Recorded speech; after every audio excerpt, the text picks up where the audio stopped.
Welcome to Cheat Sheet Tales, where secrets slip, lies unravel, and the truth always has a twist. Real stories, raw confessions, shocking betrayals. Drop a comment if you've ever caught a red flag too late. Now, let's get into today's tale. More of a team player, I echoed, keeping my voice steady while my nails bit into my palm beneath the desk. Across from me, my manager, Diana Crawford, sat in her corner office overlooking downtown Chicago.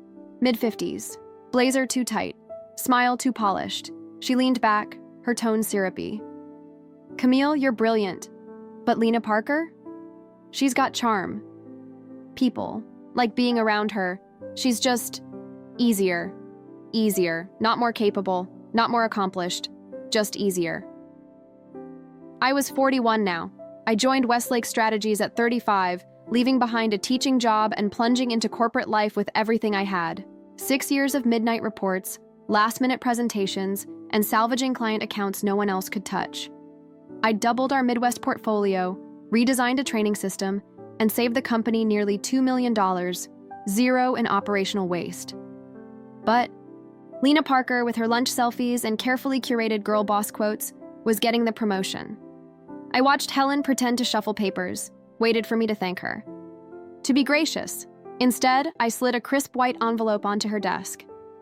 I appreciate the feedback, I said with a calm smile. Here's my resignation, effective 2 weeks from today. Helen's composure faltered. Camille, wait, let's talk this through. No, need, I said. You were clear, and I am focused on outcomes. That's why I'm leaving. What she didn't know, what no one had noticed, was that while Lena Parker was busy pleasing, I'd been building my own leadership development firm. Fully registered, quietly growing, profitable since Q2 I didn't lose today. I just outgrew the room. If you felt every word like it was your own story, don't forget to subscribe and follow along, because what Camille does next will prove that walking away isn't giving up. It's leveling up, something that would make Helen's promotion decision look like the farce it truly was. As I stepped out of her office, I felt the shift ripple through the River North floor of Westlake Strategies. Heads turned. Conversations quieted, and I knew Lena Parker was already imagining where she'd hang her girl boss poster above my old desk. But I moved with calm purpose, returning to my space like it was just another Monday, because tucked inside that resignation envelope was a second document, one that would make Helen choke on her artisan latte.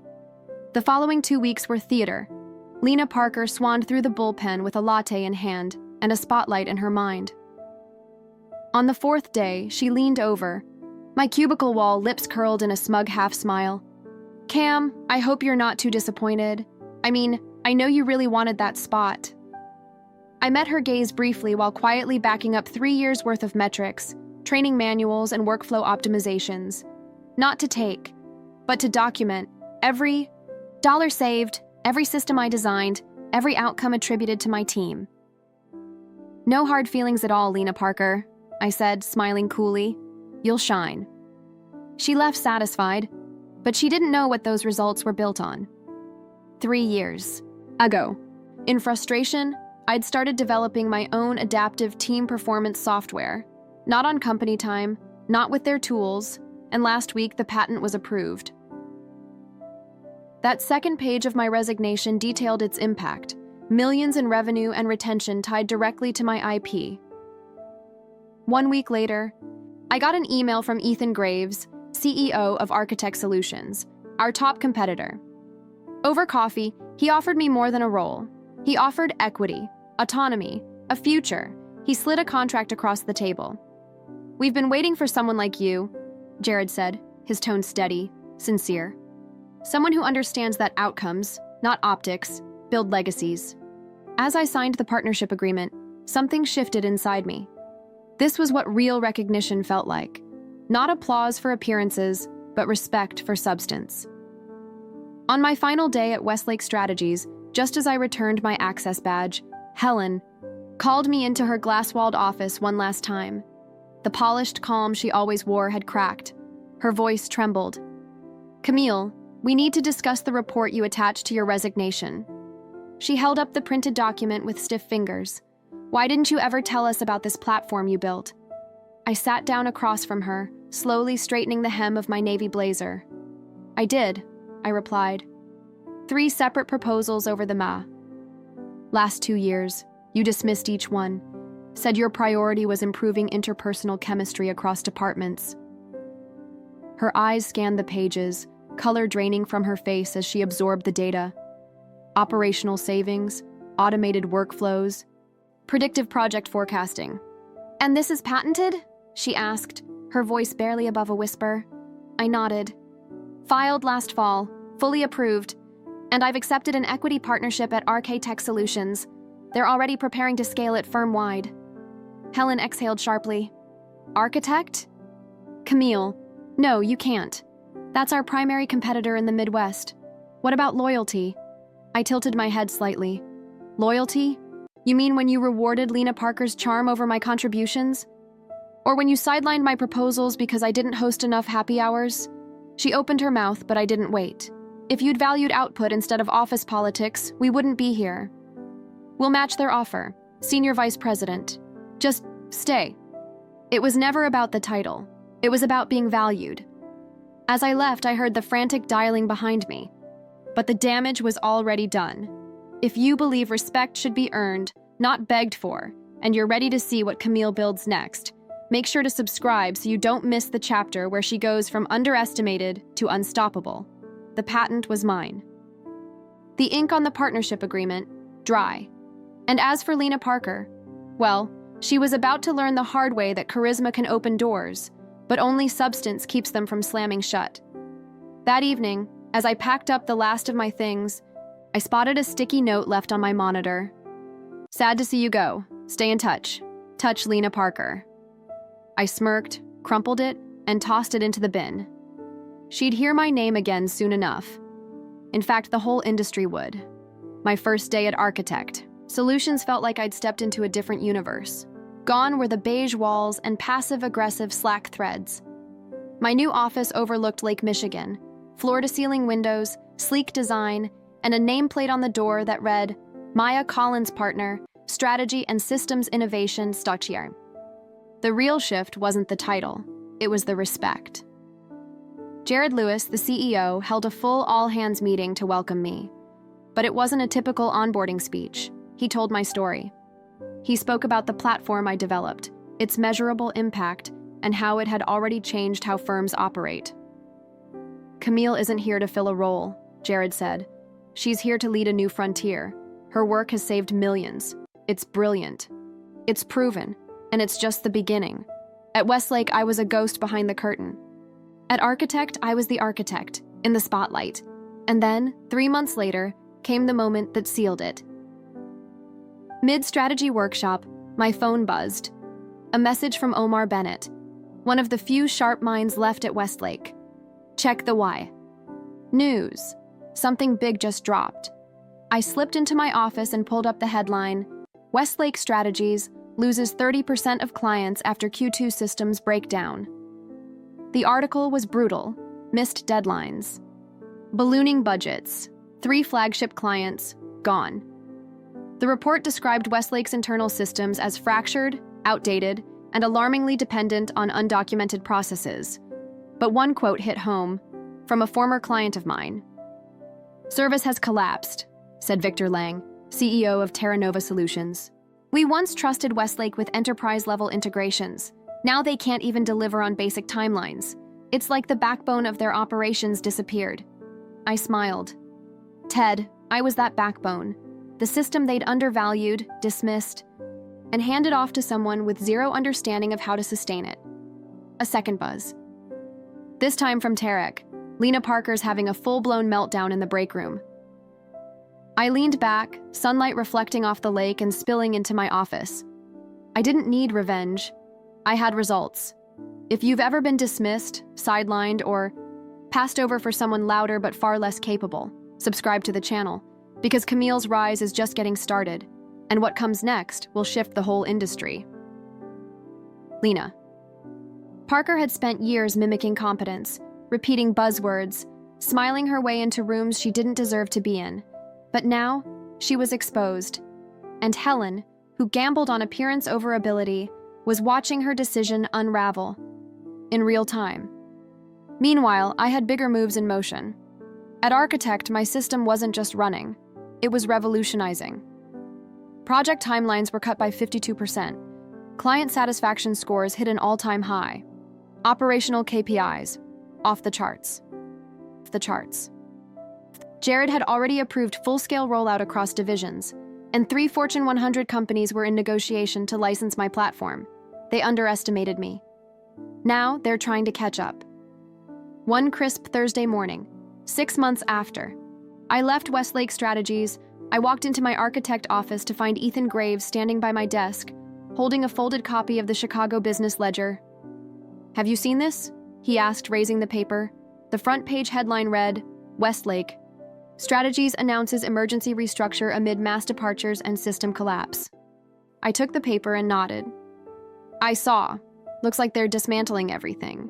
They're finally admitting how badly they mishandled their people."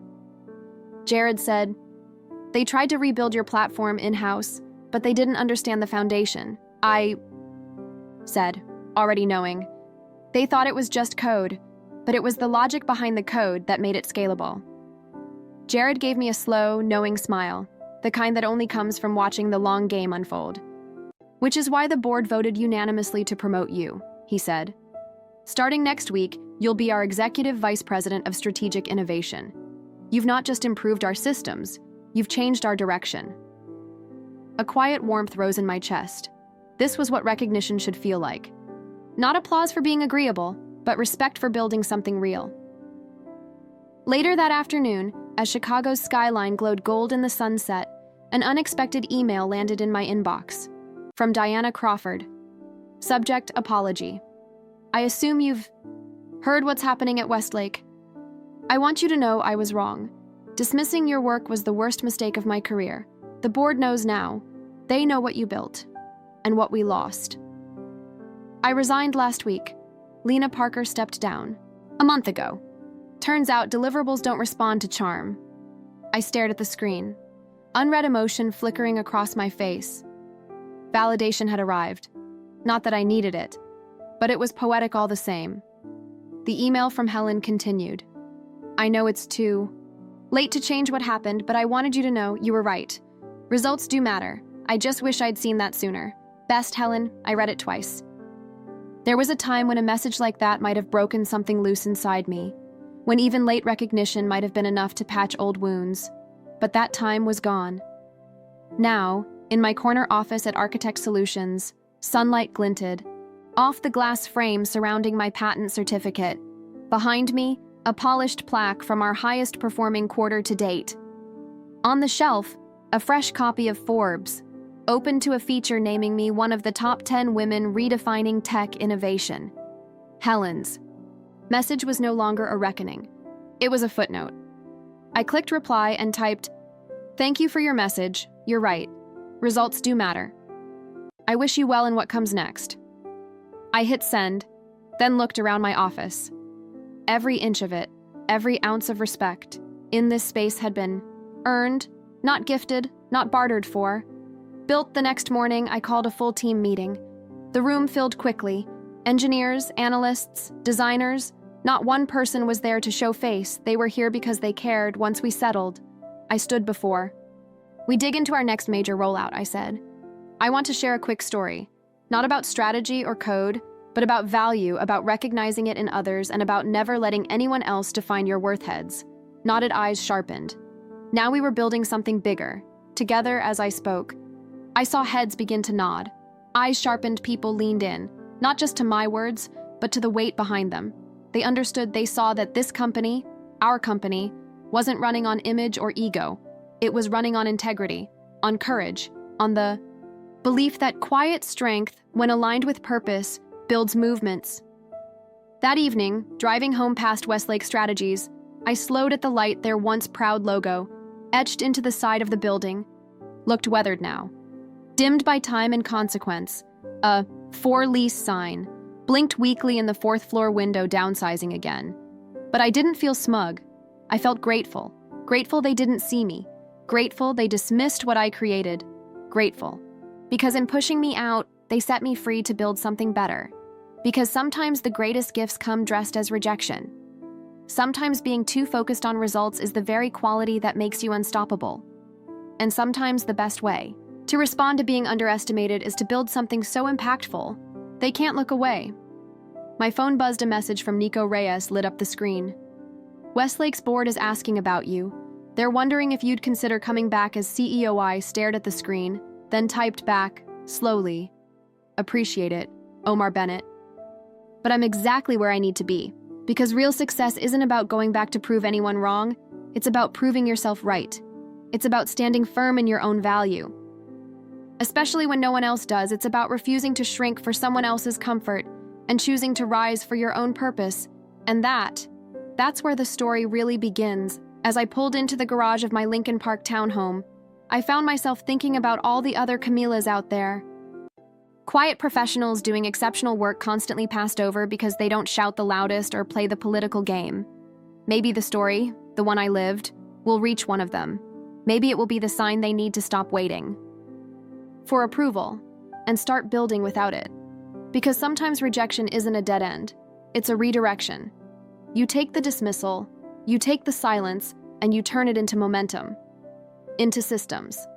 Platforms and legacies that prove you're too much was always just code for you're beyond what they could handle. That night, sitting in my home office reviewing global licensing proposals for the system I once built in secret, I felt a deep sense of peace above my desk. Framed in matte black was the quote Helen once tossed at me like an insult. You're too focused on results. She wasn't wrong. That focus, it's exactly what brought me here, to leadership, to innovation, to clarity, to the place I was always meant to stand on my own terms. If you've made it this far, thank you. Truly, this story wasn't just about me. It was about every person who's ever been told they were too much, too focused, too serious, or just not enough in all the wrong ways. You saw yourself in my journey. I want to hear from you. Drop a comment below. Tell me where you are in your own story, because I know how lonely it can feel when you're doing the work, getting the results, but still getting passed over being there. And I promise you, you're not invisible. You're not imagining it. You're not asking for too much when all you want is to be respected for what you bring to the table. If this story moved you, please consider subscribing, not just to follow what happens next, but to become part of a community that believes in quiet strength and earned success in resilience without spectacle. We're building something here, for people like us. And if I could offer one piece of advice, it's this. Stop waiting for permission. Stop shrinking to fit their comfort. Don't let someone else's inability to see your value become the reason you stop believing in it yourself. Use their doubt as fuel. Use their silence as space to create. Keep showing up, keep building, because one day they'll realize what they lost. And by then, you'll already be somewhere better. Somewhere built by your own two hands. This is your sign. This is your moment. You don't have to prove them wrong. You just have to prove yourself right, to prove yourself